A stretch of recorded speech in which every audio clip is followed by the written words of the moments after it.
krisis tenaga kerja di Malaysia. Akar masalah, dampak ekonomi, dan tantangan ke depan. Di tengah lanskap ekonomi global yang terus berubah dengan cepat, keberadaan tenaga kerja yang cukup, terampil, dan produktif menjadi salah satu elemen vital yang menentukan keberhasilan suatu negara dalam mempertahankan daya saingnya. Malaysia, sebagai salah satu negara berkembang yang menjadi pusat manufaktur dan jasa di kawasan Asia Tenggara, kini menghadapi persoalan serius yang berpotensi menggerus kemajuan ekonominya secara signifikan, krisis tenaga kerja. Masalah ini tidak hanya sekadar kekurangan jumlah pekerja, tetapi juga mencakup kompleksitas dalam hal keterampilan, distribusi sektor, ketergantungan terhadap pekerja migran, serta persoalan struktural dalam kebijakan ketenagakerjaan nasional. 1. Memahami akar krisis tenaga kerja di Malaysia. Krisis tenaga kerja di Malaysia dapat dilihat dari dua sisi, kuantitatif dan kualitatif. Secara kuantitatif, Malaysia menghadapi kekurangan tenaga kerja di sektor-sektor kunci seperti konstruksi, perkebunan, pertanian, dan manufaktur. Banyak pelaku industri mengeluhkan sulitnya mencari pekerja, bahkan untuk posisi dasar yang tidak memerlukan keahlian tinggi. Hal ini diperparah dengan menurunnya jumlah warga lokal yang bersedia bekerja di sektor-sektor tersebut karena dianggap berat, kotor atau tidak bergengsi. Secara kualitatif, Malaysia juga mengalami ketidaksesuaian antara keterampilan tenaga kerja yang tersedia dengan kebutuhan industri. Laporan dari Bank Dunia dan lembaga think tank lokal menyoroti adanya kesenjangan besar antara lulusan institusi pendidikan tinggi dengan kebutuhan nyata pasar kerja. Dengan kata lain, meskipun jumlah lulusan perguruan tinggi terus meningkat, banyak dari mereka yang tidak memiliki keterampilan yang relevan dengan transformasi ekonomi yang semakin digital dan berbasis teknologi. Kondisi ini diperparah dengan ketergantungan struktural Malaysia terhadap tenaga kerja asing. Menurut data Kementerian Sumber Manusia Malaysia, terdapat lebih dari 2 juta pekerja migran resmi di Malaysia, dan diperkirakan jumlah pekerja ilegal bisa mencapai 1 juta orang. Ketergantungan yang tinggi terhadap pekerja asing ini menciptakan dinamika kompleks dalam pengelolaan tenaga kerja, mulai dari isu legalitas, pengupahan, hingga tekanan terhadap sistem jaminan sosial nasional. 2. Dampak ekonomi dari krisis tenaga kerja. Krisis tenaga kerja di Malaysia membawa dampak signifikan terhadap berbagai aspek ekonomi nasional. Dalam jangka pendek, kekurangan tenaga kerja menyebabkan gangguan dalam operasional industri yang mengandalkan proses produksi padat karya, seperti sektor pertanian dan konstruksi. Misalnya, banyak proyek infrastruktur berskala besar yang mengalami keterlambatan karena kurangnya pekerja di lapangan. Selain itu, sektor perkebunan sawit, yang merupakan salah satu sumber devisa terbesar Malaysia, juga menghadapi masalah panen yang tertunda karena kekurangan pemanen. Dalam jangka menengah hingga panjang, dampak krisis ini menjadi lebih sistemik. Pertama, menurunnya produktivitas sektor real akibat kekurangan tenaga kerja akan menurunkan output nasional. Hal ini tercermin dari turunnya produk domestik bruto, PDB, sektor-sektor tertentu yang padat karya. Kedua, krisis tenaga kerja juga menekan daya saing Malaysia sebagai tujuan investasi. Perusahaan multinasional dan investor asing tentu mempertimbangkan keberlanjutan tenaga kerja dalam memilih lokasi investasi. Jika Malaysia dianggap tidak mampu menyediakan tenaga kerja yang cukup dan sesuai kebutuhan, investor bisa berpindah ke negara tetangga seperti Vietnam atau Indonesia. Ketiga, krisis tenaga kerja dapat memperparah ketimpangan regional dan sosial. Kawasan pedesaan, di mana sebagian besar sektor pertanian dan perkebunan berada, akan semakin tertinggal jika tenaga kerja lokal enggan bekerja di sana.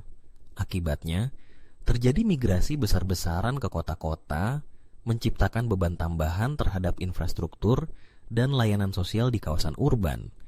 Hal ini menciptakan ketegangan sosial baru dan memperluas kesenjangan antara daerah maju dan tertinggal. 3. Ketergantungan terhadap pekerja migran dan dilema kebijakan. ketergantungan Malaysia terhadap pekerja asing tidak dapat dilepaskan dari struktur upah dan persepsi sosial terhadap pekerjaan tertentu. Sektor-sektor seperti konstruksi, manufaktur ringan, dan perkebunan dianggap tidak layak oleh sebagian besar tenaga kerja lokal karena kondisi kerja yang berat dan upah yang relatif rendah. Oleh karena itu, para pengusaha lebih memilih mempekerjakan pekerja migran yang dianggap lebih murah dan mudah dikontrol. Namun, kebijakan terhadap pekerja asing selalu menjadi isu sensitif dalam politik dalam negeri Malaysia. Di satu sisi, pemerintah berusaha membatasi arus pekerja migran demi melindungi peluang kerja bagi warga negara sendiri. Di sisi lain, sektor industri mendesak agar pemerintah melonggarkan aturan dan mempercepat proses perekrutan pekerja asing. Dilema ini menciptakan ketidakkonsistenan kebijakan, termasuk moratorium yang tiba-tiba, prosedur imigrasi yang rumit, dan birokrasi perekrutan yang memperlambat aliran tenaga kerja. Ketika pemerintah memperketat aturan terhadap pekerja migran, banyak pelaku industri beralih menggunakan pekerja ilegal. Hal ini memperburuk situasi karena pekerja ilegal rentan terhadap eksploitasi dan tidak tercakup dalam sistem perlindungan ketenaga kerjaan. Akibatnya, Malaysia sering menjadi sorotan internasional terkait isu perdagangan manusia dan pelanggaran hak asasi pekerja. 4. Tantangan demografis dan perubahan sosial. Krisis tenaga kerja juga berkaitan erat dengan dinamika demografi Malaysia. Negara ini menghadapi tren penurunan tingkat kelahiran dan penuaan penduduk yang meningkat. Jika tidak diantisipasi dengan baik, Malaysia akan memasuki fase aging society, di mana proporsi penduduk usia produktif menurun drastis.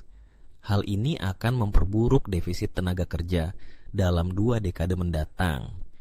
Generasi muda Malaysia juga menunjukkan preferensi yang berbeda dalam memilih pekerjaan. Banyak dari mereka memilih bekerja di sektor digital, kreatif, atau startup yang dinilai lebih fleksibel dan bergengsi. Sementara itu, sektor-sektor tradisional seperti pertanian dan manufaktur tidak lagi menarik bagi generasi milenial dan Gen Z. Perubahan sosial ini menciptakan tantangan tambahan bagi keberlanjutan tenaga kerja nasional. Di sisi lain, urbanisasi yang pesat menyebabkan ketimpangan distribusi tenaga kerja antara kota dan desa. Banyak pekerja dari daerah memilih bermigrasi ke kota besar seperti Kuala Lumpur atau Johor Bahru, meninggalkan sektor-sektor vital di daerah. Hal ini mengganggu rantai pasokan pangan nasional serta memperbesar ketimpangan pembangunan. 5. Solusi dan rekomendasi strategis. Mengatasi krisis tenaga kerja di Malaysia memerlukan pendekatan multidimensi dan jangka panjang. Berikut adalah beberapa rekomendasi strategis yang bisa dipertimbangkan. Pertama, reformasi sistem pendidikan dan pelatihan vokasional menjadi prioritas utama. Pemerintah perlu memastikan bahwa lulusan institusi pendidikan memiliki keterampilan yang relevan dengan kebutuhan industri saat ini. Program pendidikan teknikal dan vokasional, TVET, harus ditingkatkan baik dari segi kualitas, kurikulum, maupun keterlibatan sektor industri dalam proses pelatihannya. Kedua, perlu dilakukan revaluasi terhadap struktur upah dan kondisi kerja di sektor-sektor yang kekurangan tenaga kerja. Upah minimum perlu disesuaikan agar pekerjaan di sektor-sektor padat karya lebih menarik bagi warga lokal. Selain itu, pemerintah dan industri harus bekerja sama menciptakan kondisi kerja yang lebih layak, aman, dan manusiawi. Ketiga, regulasi terhadap pekerja migran harus disederhanakan, namun tetap ketat dari sisi pengawasan dan perlindungan hak. Pemerintah perlu menciptakan sistem perekrutan tenaga kerja asing yang transparan, efisien, dan berbasis digital agar tidak terjadi penyimpangan dan perdagangan manusia. Keempat, dorongan terhadap otomatisasi dan teknologi perlu ditingkatkan. Malaysia harus mendorong adopsi teknologi dalam sektor-sektor seperti manufaktur dan pertanian untuk mengurangi ketergantungan terhadap tenaga kerja manusia. Namun, langkah ini harus dibarengi dengan pelatihan ulang, reskilling, bagi tenaga kerja lokal agar tidak terjadi pengangguran struktural akibat disrupsi teknologi. Kelima, pemerintah perlu menciptakan kebijakan proaktif untuk mengatasi tantangan demografis. Ini bisa dilakukan dengan insentif kelahiran, kebijakan imigrasi terarah bagi tenaga kerja profesional, serta program inklusi tenaga kerja perempuan dan lansia yang masih produktif. 6. Penutup, krisis yang harus diubah menjadi peluang.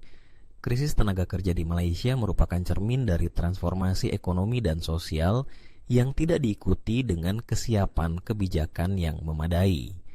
Namun krisis ini juga bisa menjadi momentum bagi Malaysia untuk membenahi sistem ketenaga kerjaannya secara menyeluruh.